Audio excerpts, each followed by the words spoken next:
What's going on, guys? Welcome back to another adventure here at the Outpost. I know it's a few days late, but we are going to dive into my most anticipated movies for the month of September. I know you've been waiting for it for a long time, so I'm here and I'm giving it to you. I'm sorry it took 5 days, but it was Labor Day weekend. There was stuff going on. There was parties to be had. There was fun to be done.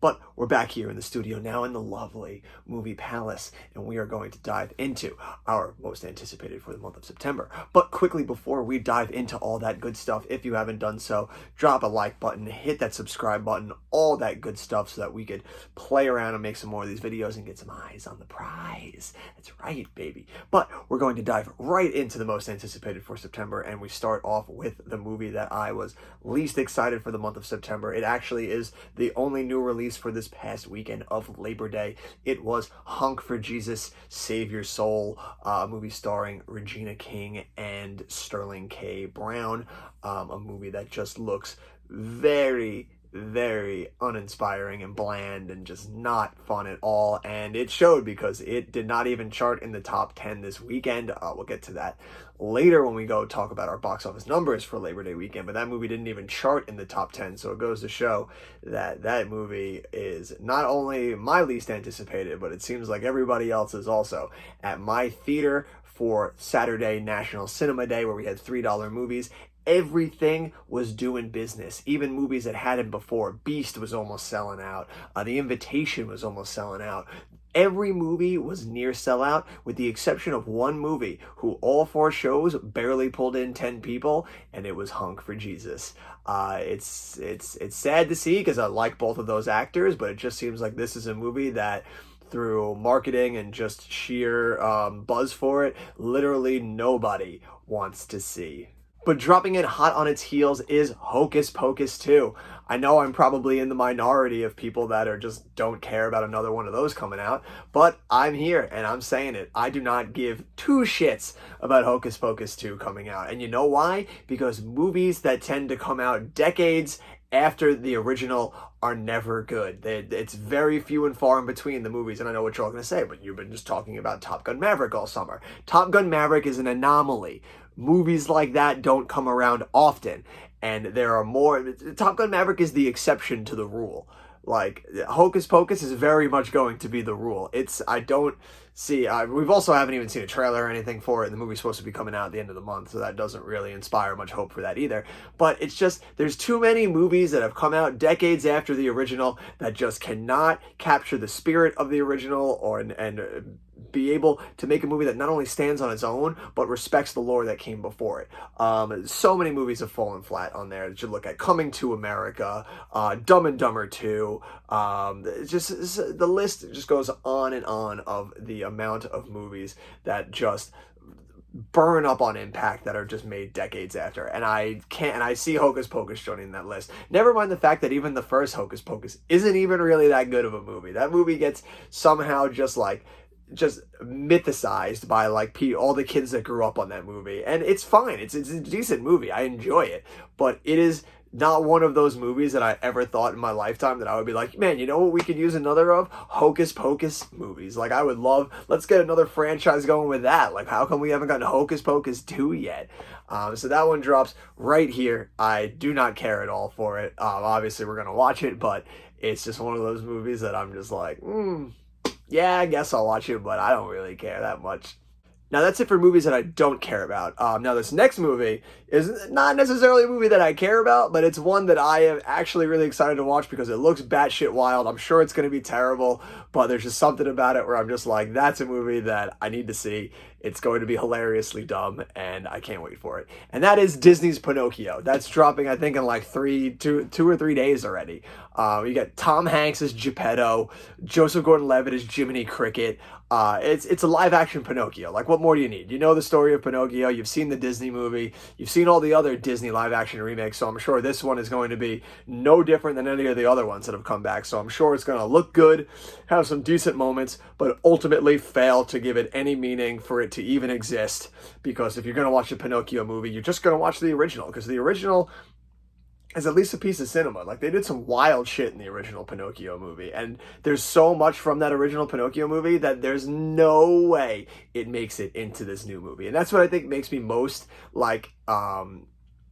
because I don't want to say it like excited to watch it, because I'm not excited about it, but like I'm just waiting to see all of the stuff from the original that they cut. Like there's no way you're gonna catch any of the like donkeys smoking cigars at that spot where like they turn them all into donkeys and all that shit. And I really wonder how like weird and dark they're gonna get when they go to that like amusement park island. I'm very curious to see how dark it gets, because I don't think Disney in this day and age today really know how to like do that dark shit anymore. Like they toe the line too much. So I'm genuinely interested to see how this movie is going to turn out. And you got Tom Hanks as Geppetto. Like of course I'm fucking there. Like Tom Hanks as Geppetto, abso-fucking-lutely. That's a wild choice, and I'm all here for it. And now the rest of these movies are movies that I actually like do want to see, and I think all are going to be like pretty solid to like great.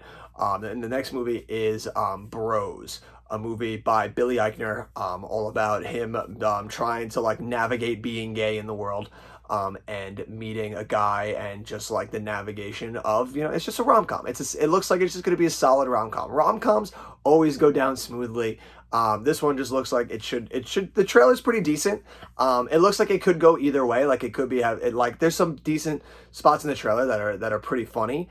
I just don't know how much mileage it's going to get out of it, so it's one of those that I'm waiting to see. It's a movie that could go either way. It could be like a really solid, really good romantic comedy, or it can just be like a pretty bad romantic comedy. I'm leaning more towards the latter. I think it's going to be pretty decent, but it remains to be seen. It ends more here in the middle of the pack of the movies that I'm most anticipated for, because it's just one of those movies that, based on the trailer, I could see going either way. So it falls like more here in the middle of the pack for me. After that is another movie that I could see going either way, and that is the horror prequel Pearl, all about the grandma from the movie X and her like rise into like the insanity of craziness of what she's doing. It's a classic movie that like, it looks like it'll be cool, and I'm sure it'll be bloody and like neat and everything, but it's just another of those ones where it just suffers from the problem that I have with every prequel movie that I see, and that it's just like, I don't really give a fuck, because I know it's gonna happen. Like, she's not gonna die by the end of it, and I know she's just gonna go on to be a murderous old lady at the end. So it's just like, yeah, like I guess like it's neat that they were able to like turn around and make these two movies like so quick, coming out one after the other for each other. Like that's always like a cool little in-universe thing for these movies. I just don't know if this movie is going to be as good as X. I feel like we're going to get a little bit of diminishing returns here. I think it might end up biting itself more than it can chew by being so truncated and close to each other from the last one.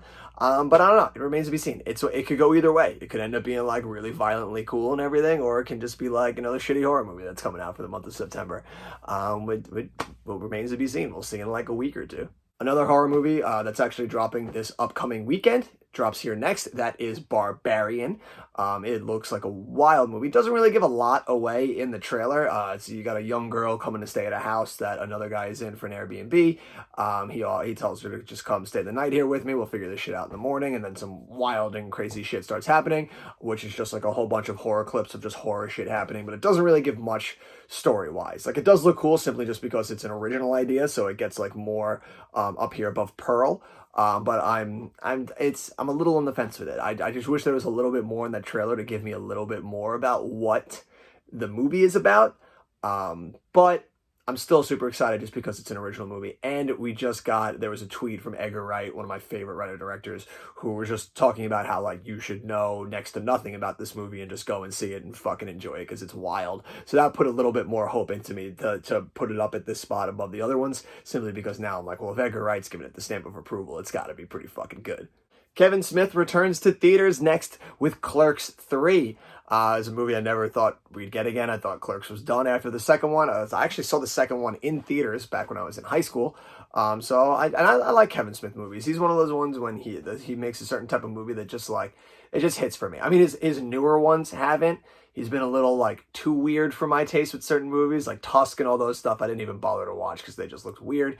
And I wasn't a big fan of Jay and Silent Bob the reboot, but I do like Kevin Smith and his sensibilities. And when he's firing, he's really firing.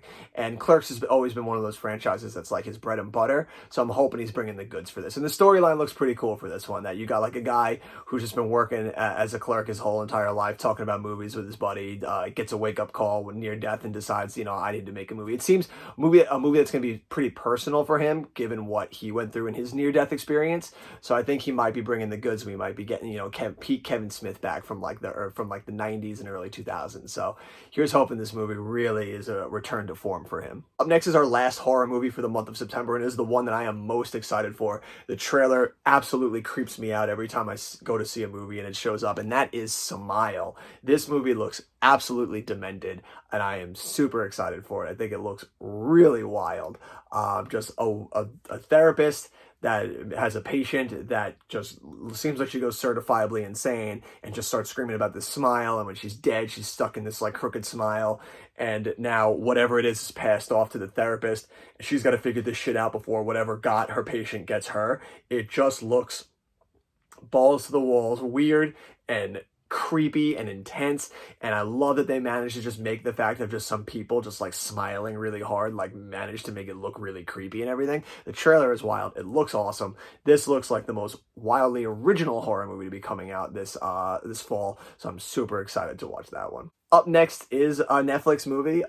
It is the Marilyn Monroe biopic Blonde, starring Ana de Armas as Marilyn Monroe. This movie, even though we barely got any footage from it, we got a tiny little teaser trailer, but just the hype around this movie and all the talk that they've had about it, with it being NC-17 and it not being the movie that Netflix expected it to be, and that it was like they were hoping for it to be an awards contender, but that it's balls to the wall, like wildly sexual and shit. I am so like just pumped to actually watch this movie and just see what all the hubbub has been about it, and see if it like really holds up to all this hype and nervousness that Netflix has had about this movie. I am super excited for it. It's definitely a movie that's not going to be part of like the typical just like schlock Netflix machine of movies that they put out. This looks like something that's like truly going to be something worth catching, and Ana de Armas always brings the heat. Phenomenal actress. I can't wait to watch this movie. Taking third place is this quirky detective story, See How They Run, starring Sam Rockwell and a slew of other people. It just looks like a really like fun, wild, bumbling detective story. It's just a great ensemble. It looks like a lot of fun. The trailer was really neat and interesting and had a lot of funny beats to it.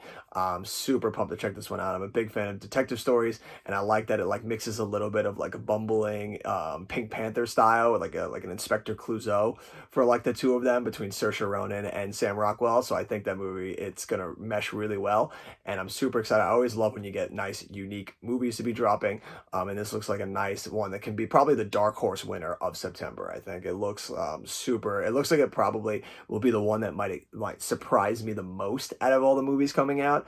So I'm super excited for it to coming out. I think it's coming out in like 2 weeks. I hope it comes out in a spot where I can go see it, because that also looks like a movie that might just get like a minimal release and not get like somewhere wide, so I might not have such a good chance to check it out. Hopefully though, it will be coming somewhere where I can check it out and I can be pleasantly surprised about this movie, but I am super excited for it. And taking the number 2 spot is Viola Davis's new movie, The Woman King, starring her and John Boyega and a bunch of other people. This movie looks wild. Since I saw the first trailer, I was just like, fuck yes, I am in for that. That looks dope. Like, it's just like an African tribe where colonial European settlers are coming in and they're trying to take over and run shit, and they're just like, fuck that, we're gonna go to war and we're gonna fuck these people up.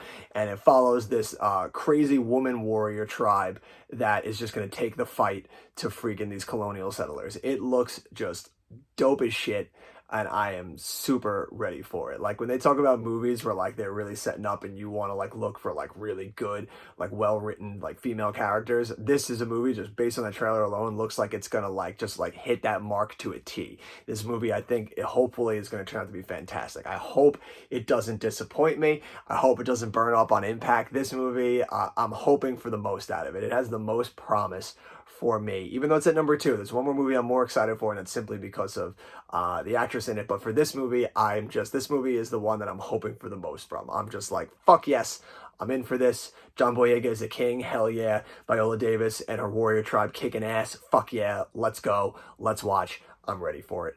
And dropping in at number 1 is Olivia Wilde's new movie, Don't Worry, Darling, starring Florence Pugh, Harry Styles, Gemma Chan, Chris Pine, and a whole bunch of other people. Florence Pugh is one of my favorite actresses working right now.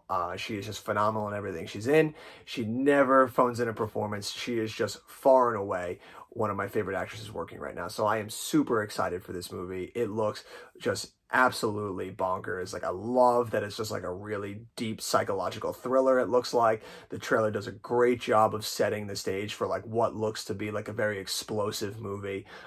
Everybody in it just playing to perfection. Chris Pine looks great as what seems to be like the villain of the piece. It just looks like an absolutely fantastic movie. I don't even care about all the drama that's going on about it. I'm ignoring that shit. I mean, I know about all that shit, but like, it's not making me want to see this movie any less. I'm super in for this movie. I'm can't wait to watch it. It's towards the end of September, so I got a little ways to go, but I don't mind. I like building up that anticipation for it. I am super excited for it.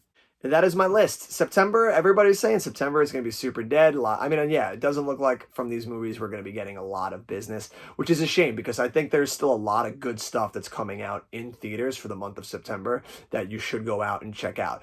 Naturally, I think probably the horror movies will probably do the best of the bunch simply because people are getting into the spooky season. They're ready for Halloween thrills, so they're going to want to start catching their horror movies. So I think those ones will do well. I hope some of the other movies do well, like The Woman King, I hope does well. Don't Worry Darling and See How They Run, I think, are more indie movies, so hopefully they don't have to work as hard to make back its budget. Hopefully they do some good business. Honestly, I want all these movies to do well, even the ones that I aren't really excited for. I mean, Honk for Jesus, we already know didn't do well, so I'm sorry to you guys. But to all of the other movies, well, Hocus Pocus 2 is coming out on Disney Plus, so nobody really cares because that's just content for content's sake. But to any movie that's coming out into the theaters, I hope you do well. I hope you make your budget back. I hope that we can get the people out and we can see your movies. But that'll do it for all of us here at The Outpost. Until the next adventure, you have been you, I have been me. Go out and enjoy a movie, check one at home, go watch your streaming, go out and see a movie, baby. Did you see a movie? Did you see a $3 movie? If you saw a $3 movie, it's hanging out down below. Let's hear what you saw, what you went and catched. I went out and saw Jaws in IMAX for its re-release, took advantage of the $3 movies since there's not an IMAX for the company that I work for on the area where I work. I had to go to a Regal, so I took advantage of the $3 movies so that I can go see Jaws in IMAX. It was phenomenal. I never thought that in 2022, not only would I see Jaws in IMAX on the big screen, but that I would see it with a sold-out theater. That was something truly special. It was great to go out and check it. If you went and saw something, let's hear it down below. I want to know what you went and saw, and let me hear from you. But until the next adventure, adventure on.